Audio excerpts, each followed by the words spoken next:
Hello friends, नमस्कार। स्वागत है आप सभी लोगों का आपके अपने यूट्यूब चैनल भाग्येश्वर धाम स्टडी पॉइंट पर। हम लोग सीख रहे थे एक्टिव एंड पैसिव वॉइस और उस सीरीज में आज हम लोग पढ़ने वाले हैं फ्यूचर इंडेफिनिट टेंस।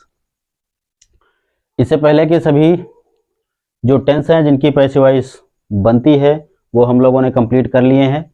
अगर जो आपने वो वीडियोज़ नहीं देखे हैं तो कृपया जाकर देखें, और चैनल पे नए हैं, पहली बार आए हैं, पहली बार विजिट किया है तो कृपया चैनल को एक सब्सक्राइब कर देना बस, ठीक है। उससे पहले एक लाइन लिखी है आप लोगों के लिए, हमको अच्छी लगी तो हमने लिख दी। क्या लिखा है? समय के पास इतना समय नहीं है कि वह आपको दोबारा मिल सके। ओके, समय के पास इतना समय नहीं है कि वह आपको दोबारा मिल सके। सो स्टॉप वेस्टिंग टाइम, इसलिए टाइम बर्बाद करना छोड़ दो, जो अपना काम है उस पर ध्यान दो। और यदि आप हाई स्कूल और इंटर के छात्र हैं तो मैं आपको बता दूं कि आपकी परीक्षा भी फरवरी में स्टार्ट होने वाली है, तो कृपया सजग हो जाइए और ध्यानपूर्वक अपनी पढ़ाई पर लग जाइए। अभी हम लोग देखेंगे जो फ्यूचर इंडेफिनिट टेंस होता है, इसका जब हम लोग अनुवाद पढ़ते थे यानी हिंदी टू इंग्लिश ट्रांसलेट करते थे तो किस प्रकार के वाक्य आते थे और कैसे सेंटेंस होते थे वो। फॉर एग्जाम्पल हम लिखेंगे फ्यूचर इंडेफिनिट है ना, तो भविष्य काल की बात करेगा, यानी इसके लास्ट में जो हेल्पिंग वर्ब मिलेगी हमको हिंदी में वो क्या मिलेगा? गा, गी, गे, यही शब्द आएंगे। इसीलिए यहाँ पे विल और सेल का यूज होता है, ठीक है ना। तो एक हिंदी में सेंटेंस हम लिख रहे हैं, जैसे राम पुस्तक पढ़ेगा। ये अपना हो गया फ्यूचर इंडेफिनिट का सिंपल सेंटेंस, यानी अफर्मेटिव है। आप इसे जब इंग्लिश में कन्वर्ट करेंगे तो क्या बनाएंगे? Ram will read a book या द बुक, दोनों में से कुछ भी लगा सकते हो। Ram will read the book better है अ बुक से। अब ये जो सेंटेंस हमने लिखा है Ram will read a book, ये सेंटेंस अपना किस में है? एक्टिव वॉइस में है, क्योंकि सेंटेंस में जो सब्जेक्ट है ना वो हेड है। According to subject helping verb का यूज हुआ है, तो इसीलिए ये एक्टिव वॉइस का सेंटेंस होगा। अब जब इसी सेंटेंस को हम पैसिव वॉइस में लिखेंगे तो ये कैसे लिखा जाएगा? क्योंकि हम जानते हैं पैसिव वॉइस में ऑब्जेक्ट हेड होता है, तो इसमें ऑब्जेक्ट उठा लेंगे। क्या ऑब्जेक्ट है? हिंदी में लिखिए पहले, तो ऑब्जेक्ट क्या है? पुस्तक है ना। पुस्तक राम के द्वारा पढ़ी जाएगी। क्या बनाओगे पैसिव वॉइस में? पुस्तक राम के द्वारा पढ़ी जाएगी। इस प्रकार से करना है हमको, ठीक है। एक्टिव में सब्जेक्ट के अनुसार हेल्पिंग वर्ब, पैसिव में ऑब्जेक्ट के अनुसार हेल्पिंग वर्ब, मेन वर्ब की थर्ड फॉर्म, जैसा कि हर टेंस में होता है। तो यहाँ पे जब इसको आप इंग्लिश में कन्वर्ट करेंगे तो क्या हो जाएगा? ऑब्जेक्ट उठा लेंगे पहले। क्या है ऑब्जेक्ट? अ बुक, ठीक है। फिर क्या लगेगा? विल, और पैसिव वॉइस की कंप्लीट हेल्पिंग वर्ब होती है विल बी, ठीक है। विल बी या shall be. A book will be read की थर्ड फॉर्म रीड ही रहेगी बाय राम। तो इस तरीके से हमको चेंज करना है यहाँ पे। अब देखिए एक खास बात कि जो विल और शैल है, हमें कहाँ पे विल का यूज करना है और कहाँ पे शैल का यूज करना है। इतना समझ में आया? बोलो, आया कि नहीं आया? ध्यान से देखिए, ये अपना एक्टिव वॉइस का पैटर्न है जो अभी हमने सेंटेंस आपको बना के दिखाया। इसमें ऑब्जेक्ट जो होता है लास्ट में होता है। पैसिव वॉइस में आपको इसे सबसे पहले उठा के लाना है। सब्जेक्ट पहले होता है वो लास्ट में लेके जाना है, और उससे पहले बाई का यूज करना है। हेल्पिंग वर्ब का यूज करना है। एक्टिव वॉइस में अकॉर्डिंग टू सब्जेक्ट यूज होता है, और पैसिव वॉइस में अकॉर्डिंग टू ऑब्जेक्ट यूज होगा। इसमें हेल्पिंग वर्ब बी बढ़ जाएगी, और साथ में क्या होगा? वर्ब की थर्ड फॉर्म लगेगी। जैसा कि सभी टेंसेज की पैसिव वॉइस में हमेशा वर्ब की कौन सी फॉर्म आती है? थर्ड फॉर्म ही आती है। ध्यान से समझ लो, नहीं तो पेपर आने वाले हैं, फिर एग्जाम हॉल में बैठ के ना पड़ोसियों की बगले झांकोगे, समझे? खैर ऐसा नहीं है, सभी लोग मेहनत करते हैं। ये बात आई समझ में? क्या हुआ? विल या शैल हमें लगाना है ऑब्जेक्ट के अनुसार हेल्पिंग वर्ब, और इसमें बी जोड़ देना है, वर्ब की थर्ड फॉर्म लगानी, बाई सब्जेक्ट लगाना है। अब विल कहाँ पे लगाएंगे और सेल कहाँ पे लगाएंगे? यदि आई और वी आता है, फ्यूचर टेंस में केवल और केवल आई और वी के साथ सेल का प्रयोग होगा। बाकी सभी कर्ताओं के साथ कुछ भी आ जाए, बाकी कुछ भी आ जाए, सभी के साथ क्या लगाओगे? विल लगाओगे। ठीक है, इतना ध्यान रखना। अब इसे सब हम इरेज कर सकते हैं, इतना समझ तो आ ही गया होगा। मिटा देते हैं इसको।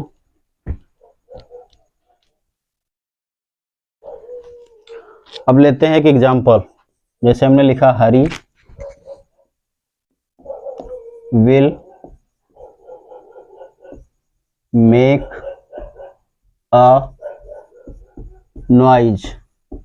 ध्यान से बनाइए, साथ में क्या लिखा हुआ है, हरी विल मेक अ नॉइज। तो हरी सब्जेक्ट है, विल हेल्पिंग वर्ब है, मेक मेन वर्ब है, और अ नॉइज का क्या है? ऑब्जेक्ट है। तो हमें सबसे पहले क्या उठाना है? ऑब्जेक्ट ही तो उठाना है, अभी लिखा था पैटर्न में। तो ये क्या हो गया? A noise. और इसके साथ हेल्पिंग वर्ब क्या आएगी पैसिव वॉइस में? विल बी आएगी। A noise will be main verb की कौन सी form? Third form. A noise will be made by हरी।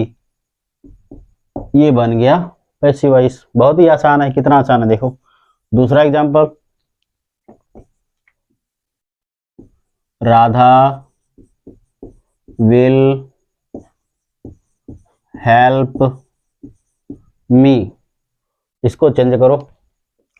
देखो, पहली बात तो ऑब्जेक्ट बताइए, राधा क्या है? सब्जेक्ट है ना, विल हेल्पिंग वर्ब है, हेल्प मेन वर्ब है, और मी क्या हो गया? ऑब्जेक्ट। जब हमने वो फर्स्ट वाला लेक्चर दिया था, तो उसमें क्या बताया था, जो प्रोनाउन है ना अपने, वो चेंज हो जाते हैं। जैसे आई है एक्टिव में, तो पैसिव वॉइस में क्या हो जाएगा? मी। अब यहाँ पे हमारा ऑब्जेक्ट मी है, तो ये पैसिव वॉइस में आके क्या बन जाएगा सब्जेक्ट इसका? आई।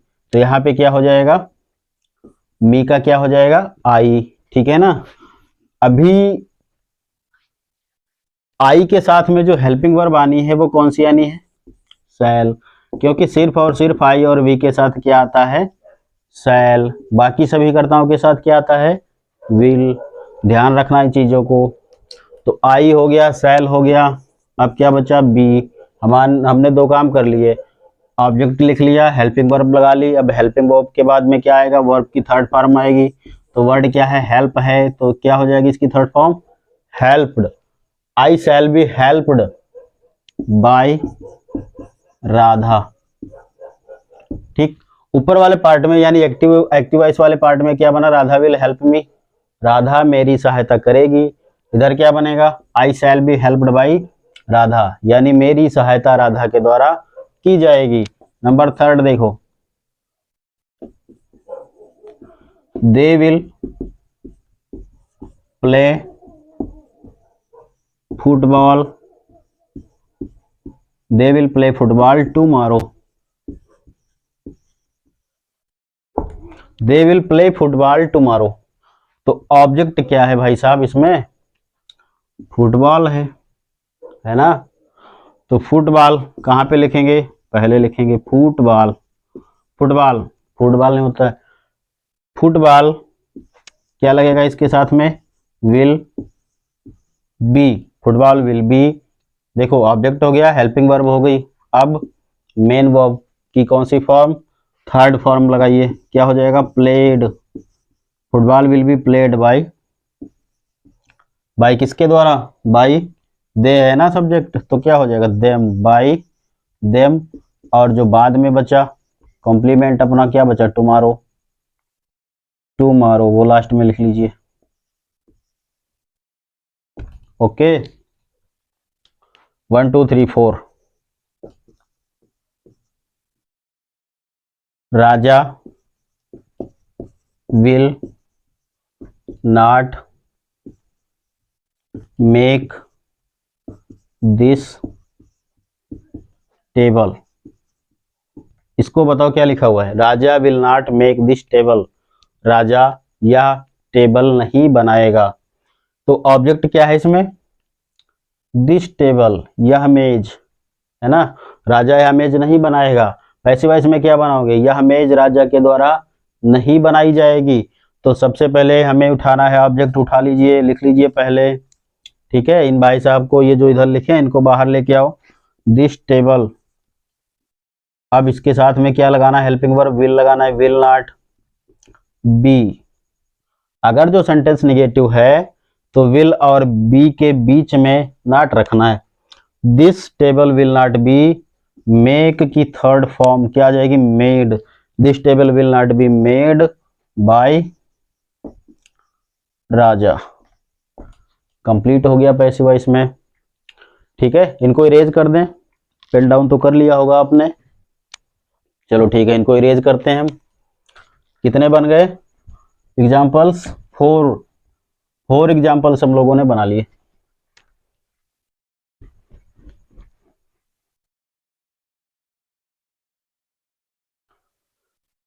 आगे देखते हैं 5th। हमने लिखा I shall not learn my lesson, मैं अपना पाठ याद नहीं करूंगा। क्यों भाई याद क्यों नहीं करोगे, है ना, मैं अपना पाठ याद नहीं करूंगा। तो ऑब्जेक्ट बताओ पहले, क्या है ऑब्जेक्ट, माई लेसन। हेल्पिंग वर्ब क्या आएगी इसके साथ में, विल नॉट बी। देखो यहाँ पे लगा था सेल एक्टिव वॉइस में, सेल क्यों लगा था, क्योंकि हमारा सब्जेक्ट जो है ना वो आई है और आई और वी के साथ सेल आता है। फ्यूचर टेंस के जितने भी पार्ट हैं सभी में यही होता है, आई और वी के साथ सेल, अन्य सभी सब्जेक्ट के साथ विल। तो माई lesson will not be, learn की थर्ड फॉर्म लगाओ, LEARNT, लर्नट बाई मी, ठीक, कंप्लीट हो गया। 6 नंबर, इस बार इंट्रोगेटिव ले लिया हमने, single interrogative, will you not know my brother, ठीक है। इसमें इंट्रोगेशन लगाना पड़ेगा क्योंकि यहाँ पे देखो हेल्पिंग वर्ब का यूज पहले हुआ है, और जब हेल्पिंग वर्ब का यूज सेंटेंस में पहले आता है तो हिंदी में, हाँ हाँ बताओ हिंदी में क्या, तो जब वो सेंटेंस को हिंदी में हम लिखते हैं तो क्या पहले निकलेगा, ठीक है ना। जैसे लिखा है will you not know my brother, Hindi रूपांतरण करोगे तो क्या बन जाएगा, क्या आप मेरे भाई को नहीं जानते हैं। नो मिस क्या होता है, जानना, क्या आप मेरे भाई को नहीं जानते हैं। लेकिन जब इसको पैसिव वॉइस बनाओगे तो जैसा एक्टिव वैसा पैसिव, मतलब एक्टिव वाला वाक्य अगर जो अफर्मेटिव है तो पैसिव वाला भी अफर्मेटिव होगा, एक्टिव वाला वाक्य निगेटिव है तो पैसिव भी निगेटिव होगा, एक्टिव इंट्रोगेटिव है तो पैसिव वॉइस भी इंट्रोगेटिव होगा। तो इसमें पहले तो ऑब्जेक्ट देखो, क्योंकि हमें ऑब्जेक्ट के अनुसार ही तो हेल्पिंग वर्ब लगानी है। तो ऑब्जेक्ट क्या हो गया, माई ब्रदर, इसके साथ विल आ जाएगा, फिर ऑब्जेक्ट लिख लीजिए माई ब्रदर। अब ये निगेटिव था तो हमें यहाँ पे बी लगाना है, उससे पहले नॉट बढ़ा देना है, बी से पहले नॉट बढ़ा देना है, will my brother not B. अब ये हो गई नो की थर्ड फॉर्म, क्या होती है बता सकते हो, नोन, उसके बाद में by you, will my brother not be known by you, क्या मेरा भाई आपके द्वारा नहीं जाना जाता है। 7 नंबर देखो, shall we not give you 5 rupees, shall I not give you 5 rupees, क्या मैं आपको 5 रुपए नहीं दूंगा। क्या क्यों, पहले क्या क्यों निकल रहा है, क्योंकि हेल्पिंग वर्ब का यूज पहले हुआ है, ठीक है ना। तो जब एक्टिव वॉइस में हेल्पिंग वर्ब का यूज पहले हुआ है तो पैसिव वॉइस में भी हेल्पिंग वर्ब का यूज पहले होगा। तो पहले तो ऑब्जेक्ट देख लीजिए क्या लिखा हुआ है, 5 रुपीज, तो इसी के अनुसार हेल्पिंग वर्ब पहले लगा दो, विल, फिर लिखो 5 rupees, will 5 rupees not be give की थर्ड फॉर्म क्या हो जाएगी, given you by us, we था ना उधर, तो वी को चेंज कर देना अस में, will 5 rupees not given you by अस। ठीक है, अगला नेक्स्ट कितने नंबर होगा, 8। 8 वाला देखो, who will teach you tomorrow, who will teach you tomorrow, कल तुम्हें कौन पढ़ाएगा। मैं तो भाई पढ़ाऊंगा नहीं, क्योंकि आप लोग वीडियो देख लेते हैं ना, तो सब्सक्राइब करते हैं चैनल को और ना लाइक करते हैं, तो मैं क्यों पढ़ाऊंगा। मजाक कर रहा हूँ, पढ़ाता रहूंगा, आपकी मर्जी, चैनल सब्सक्राइब करें या ना करें क्या फर्क पड़ता है। हु विल टीच यू, लेकिन अच्छा लगे तो जरूर कर लेना। Who will teach you tomorrow, कल तुम्हें कौन पढ़ाएगा। तो ऑब्जेक्ट देखो, ऑब्जेक्ट मत देखो भी, पहले क्या देखो, पहले सेंटेंस में कौन सा वर्ड आया है, हु। क्या बताया था हमने, जहां पे हु मिल जाए उसे क्या कर देना है, बाई। हुम में तो पहले ही चेंज कर दो, पहले कुछ मत देखो, पहले से चेंज कर दो, चेंज करने के बाद में फिर देखो ऑब्जेक्ट क्या है। तो ऑब्जेक्ट हमें मिल गया यू, इसमें सब्जेक्ट यही है भाई साहब, ये वाले हु, है ना। कल तुम्हें कौन पढ़ाएगा, तो काम करने वाला व्यक्ति कौन है, ये, तो ये सब्जेक्ट हो गया, इसीलिए इससे पहले किसका यूज हुआ है, बाई का, बाई होम। अब ऑब्जेक्ट है अपने पास यू, तो यू के अनुसार पहले क्या लगाएंगे, सहायक क्रिया लगाएंगे, विल, फिर लिखेंगे यू, फिर आगे आधी सहायक क्रिया जोड़ेंगे, be, by whom will you be, teach की थर्ड फॉर्म लगा दो, पता हो तो बताओ क्या होती है, by whom will you be taught, आगे क्या बचा, टुमारो बचा, टुमारो मतलब कल। ठीक है, इतने क्लियर हैं, इरेज कर सकते हैं, आज्ञा हो तो। अब आप आज्ञा दो या ना दो, मैं इरेज तो करूंगा ही।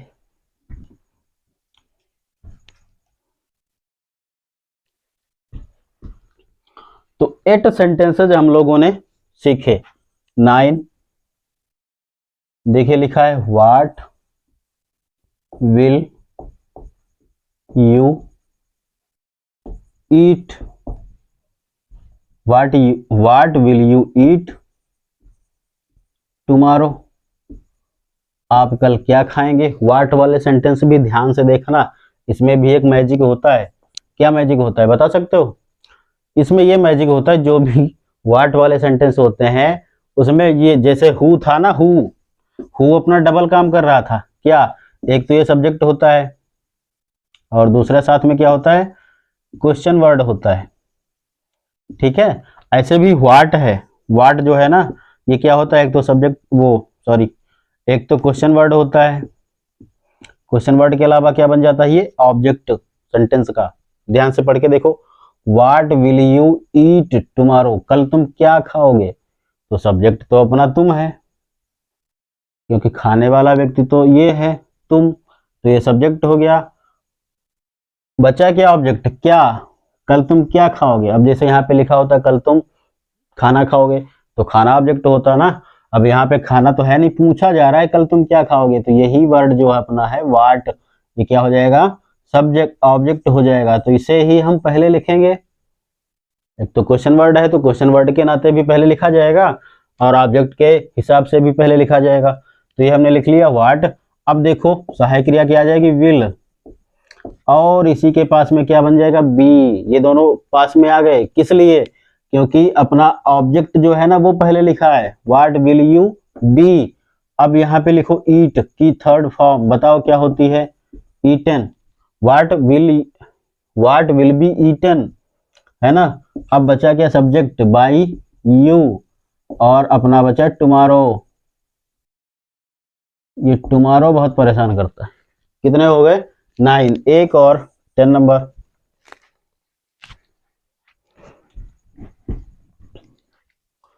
तो 10 नंबर बताएंगे, क्या लिखें, आप लोग बताओगे, चलो मैं ही लिख देता हूं। When will Rakesh, when will Rakesh beat his brother. Rakesh अपने भाई को कहाँ पीटेगा, इसमें ई छूट गया। When will Rakesh beat his brother, Rakesh अपने भाई को कहाँ पीटेगा, तो पैसिव वॉइस क्या बनेगी, देखो when सेम लिखो, इसमें तो ऑब्जेक्ट है ना, क्या है, हिज ब्रदर। इसमें ये जो when है केवल पूछने का काम कर रहा है, ये केवल और केवल क्वेश्चन वर्ड है और कुछ नहीं है, ना तो सब्जेक्ट ना ऑब्जेक्ट। इसमें अपने पास ऑब्जेक्ट है, क्या है, हिज ब्रदर। तो when और हिज ब्रदर ऑब्जेक्ट है तो उसके अनुसार हेल्पिंग वर्ब आ जाएगी विल, फिर लिखेंगे his brother. when will his brother be, ठीक है ना। अब किसका टर्न है बताओ, when will his brother be, beat की थर्ड फॉर्म बता दो फटाफट, beaten by Rakesh, interrogation, very simple. तो हम लोगों ने 10 सेंटेंस देखे, अब 2 सेंटेंस आप लोगों के लिए, इनको बना के पैसिव वॉइस में चेंज करके कमेंट करोगे, ठीक है। पहला हमने लिख लिया आई शैल सी यू टुमारो, मैं तुमसे कल मिलूंगा, I will see you tomorrow, मैं तुमसे कल मिलूंगा। Who will